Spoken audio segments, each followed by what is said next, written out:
घाटी में स्थित पर्यटन स्थल द्रुंग अभी भी पर्यटकों के लिए बंद है, जिससे कि पर्यटन से जुड़े लोग बुरी तरीके से प्रभावित हो रहे हैं।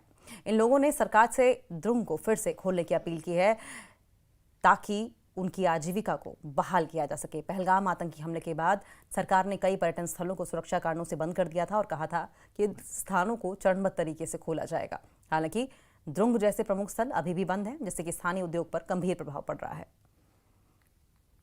मैं आपकी वसात से एलजी साहब से गुजारिश करना चाहता हूं कि कश्मीर में जो टूरिज़म की वसात टूरिज़म इंडस्ट्री है वो बिल्कुल ठप हो चुकी है, लेकिन जितने भी इससे मुंसलिक रोज़गार कमाते थे वो सब बेचारे बेरोज़गार हो गए हैं।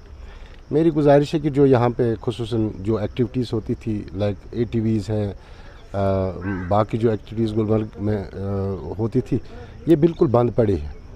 इससे मैं गुजारिश करना चाहता हूँ आपकी वसात से कि यहाँ से जो द्रंग तक जो ATVs चलती थी इनको द्रंग वाटरफॉल तक चलने दिया जाए, ताकि इन लोगों का रोज़गार जो इसके साथ वाबस्ता लोग हैं इनका रोज़गार चल सके। द्रंग वाटरफॉल वगैरह है, यहाँ सरंज है, यहाँ जो गुलमर्ग के अंदर भी बहुत सारे जैसे खिलन मर्ग है, बूटा पथरी वगैरह है, बहुत सारे मतलब जो टूरिस्ट स्पॉट्स हैं वो अभी बंद पड़े हैं।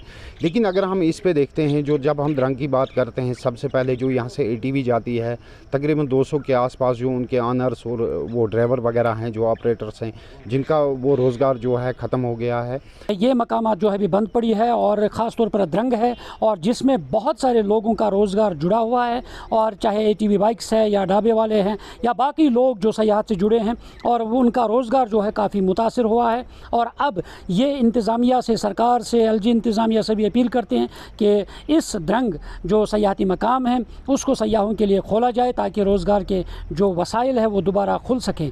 न्यूज़ 18 जम्मू कश्मीर के लिए मैं द्रंग टंगमर्ग से मुनीर हुसैन हुर्रा। और इसी के साथ इस